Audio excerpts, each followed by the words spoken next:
The UFC has some amazing fight nights lined up for 2023 already. We've got main events like Yan versus Marab. We've got San Antonio coming up. You know, we've got Corey versus Cheeto. So today I'm going to be building a UK fight night, all right? They're probably going to do at least one this year. I don't know if this is going to go maybe like end of quarter two, beginning of quarter three, whatever timeline works for you. I think this is a very realistic card, all right? Make sure you subscribed if you haven't already, okay? At the end, I'll tell you about my new Instagram and all that, but today I'm just going to get straight into this card, all right? So, opening this card, we're going to do Muhammad Makaya versus Jake Hadley. This is a huge fight. These two got beef. These two have had beef for ages as well. Makayev, people are kind of pushing him, like overhyping him almost. I think this is a good fight for him. Hadley's pretty good. I know he lost his UFC debut, I'm pretty sure, but I think this is a really good fight. We need some beef on this card. We need some intrigue. I think this is a really good fight to open the card, skill level wise, beef wise. You know what I'm saying? And the winner of this is going to go into some big fights in the flyweight division. So I think this is a really good way to start the card in the UK. Get them hyped up, get the people intrigued. You know what I'm saying? So I think this is a good fight to start the card. All right. Doesn't take much explanation. If you know, you know. Okay. Moving on.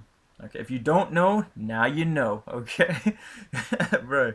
Number two, Ricky Simon versus Javid Basharat. This is a great fight. Okay.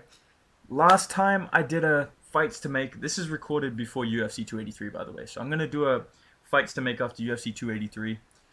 But in my last video that was like that after Sean Strickland versus Imavov card, I said Javid Basharat should fight Pedro Munoz, and I said Ricky Simon should fight Umar Nurmagomedov.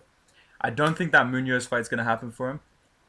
I can see the UFC doing Ricky Simon versus Umar.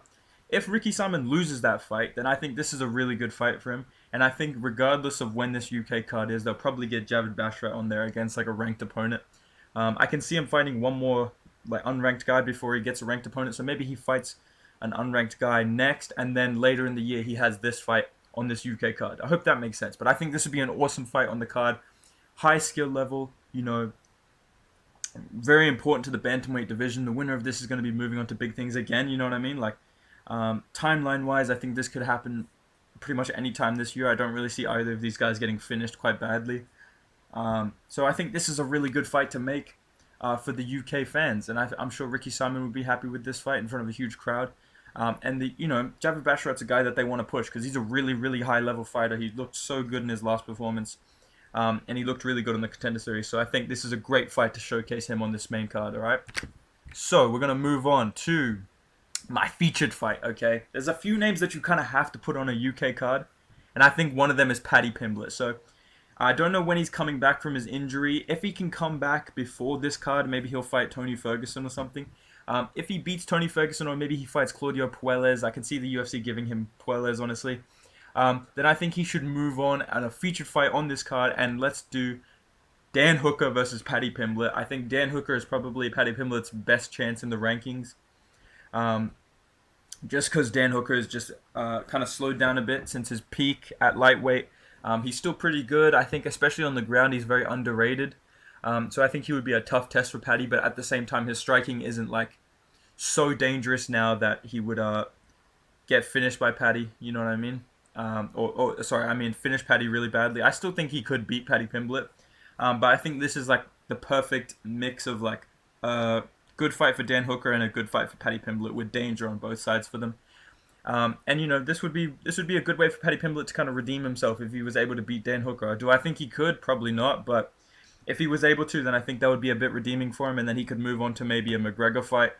If the UFC wants to give McGregor kind of a softball, the winner of this could fight Conor McGregor, so you could kind of sell Dan Hooker on this fight if he doesn't want to fight Paddy. He thinks he's a bit above Paddy, and I wouldn't blame him, but you can sell it like the winner of this is going to fight McGregor. So I think this is a really good feature fight to do. And we're going to move on to my co-main event and my main event now, all right? Co-main event. I think on UFC 286 in March, the Leon Edwards Usman card, they were going to do Arnold Allen versus Max Holloway. Arnold Allen's injured. He doesn't really know when he's coming back. He's missing a few weeks of training. I think, honestly, Max Holloway is going to move on and probably fight like Giga Chikadze, or I can see him fighting maybe like, Giga Chikadze, someone like that in his next fight. Maybe Ilya Taporia if he can beat Brian Ortega soon. Something like that. I think that Max Holloway will probably move on. I think he wants to come back. I don't think he's going to sit around waiting for Arnold Allen. I think Max Holloway will take whoever the UFC gives him. So I can really see him ending up fighting Giga Chikadze, honestly. But I think for my co-main event, we're going to get Arnold Allen back. Maybe this is in September. Maybe this is in late July or August. But I reckon the UFC, timeline-wise, should do this fight. Josh Emmett coming off a loss to Yair Rodriguez versus Arnold Allen. Co-main event. The winner of this can maybe fight Max Holloway. Or the loser of Yair versus Volkanovski. Or, just get a title shot if they win really impressively. You know what I mean? So I think this is a great fight. Winnable fight for Arnold Allen. Winnable fight for Josh Emmett as well, but I think I would lean towards Arnold Allen. And when you're making these cards with like a hometown advantage, you kind of have to think about, would this guy probably win in front of the UK crowd? Do we want this guy to lose in front of the UK crowd? Obviously, there's risk, but I think this is a pretty safe bet for Arnold Allen to get one more win and probably earn himself a title shot if he wins this fight against the guy that was just fighting for the interim belt. And maybe he can defend the belt against Max Holloway if he beats Volk, or maybe if he loses to Volk, which probably would happen, then he'll come back down and fight Max Holloway. So I think eventually he will fight Holloway, but in the meantime, let's do Josh Emmett versus Arnold Allen when Arnold Allen comes back after Josh Emmett has lost. Or maybe if it's Yair here as well, we'll do the same thing. So that's my thoughts on this co-main event. All right, main event. I want to build this guy up slow. I don't want him to be a hype train from the UK. I think Tai Tuivasa is a great fight, I want to build myself up slowly to fight for the belt, and I think Tai Tuivasa is a great opponent. Now, honestly, I think Tai Tuivasa is a great opponent for Aspinall's comeback. Maybe he comes back earlier and we can do Aspinall versus Rosenstrike, and then when Tai Tuivasa is ready, we'll do Aspinall versus Tuivasa. I could see him finishing Rosenstrike in the first round by submission, and then I think he would take on Tai Tuivasa next, or maybe the loser of Blades versus Pavlovich.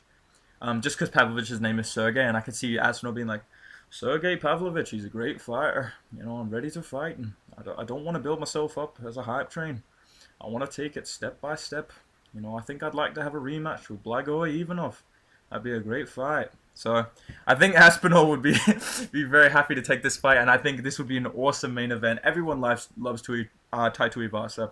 Everyone loves Tom Aspinall. I think this makes sense ranking-wise and timeline-wise for both of these guys coming back. Tai Tuivasa coming off a knockout loss.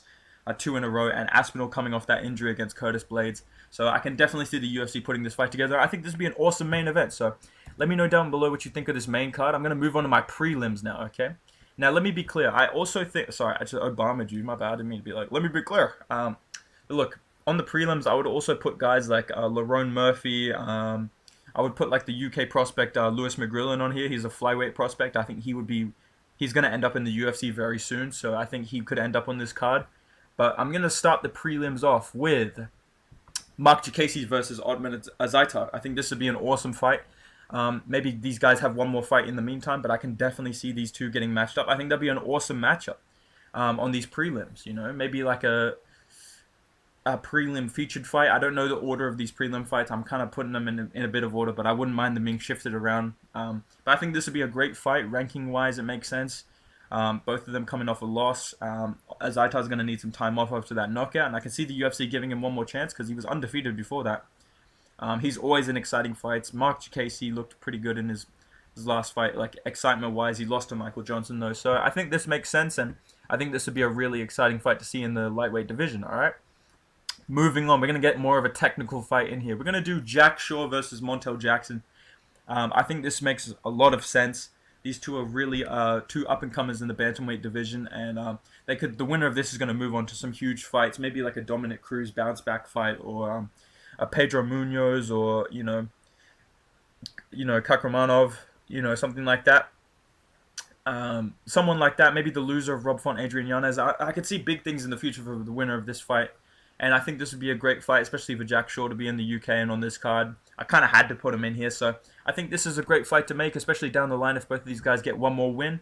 Let's do it, you know what I mean? I think this would be a very technical and exciting fight. So we're going to move on to my layer. When I name these layers, I have like prelim banger, prelim headliner, main card, feature fight, you know what I mean?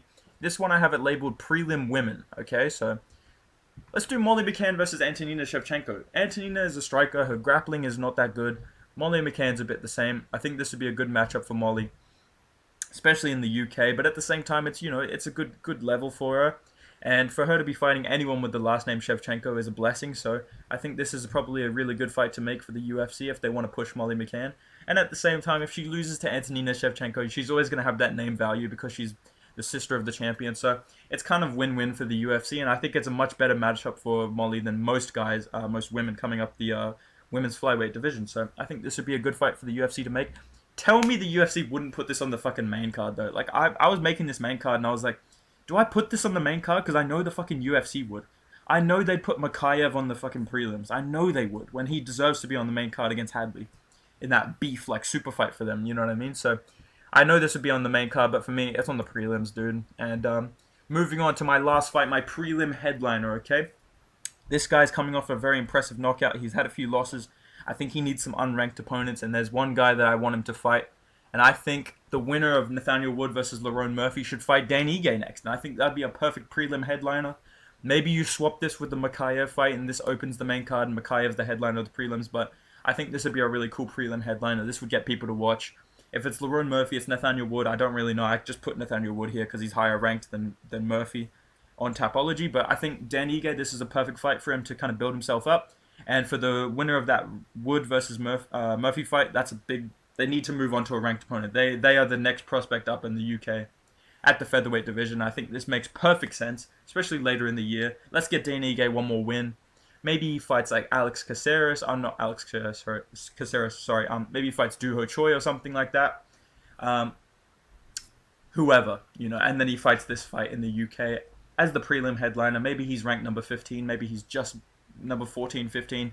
I don't think the UFC will kick him out the rankings. I think the UFC likes him. And he can fight the winner of Nathaniel Wood versus Lerone Murphy. So that's my UK card. All right, we're going to headline it with Aspinall versus Tuivasa. And the prelim headliners, we're going to do Ige versus Nathaniel Wood. Let me know what you think of this card down below. Do you agree with it? Do you think that any of these fights could happen? And let me know your picks for these fights down below, dude. I'm going to be building more cards like this. So if you have any suggestions for cards you want to see, drop that in the comments as well. Thank you for all the support, boys. The channel is blowing up at the moment. I cannot wait to see how far it can go. And make sure you follow me on Instagram at Bedtime MMA.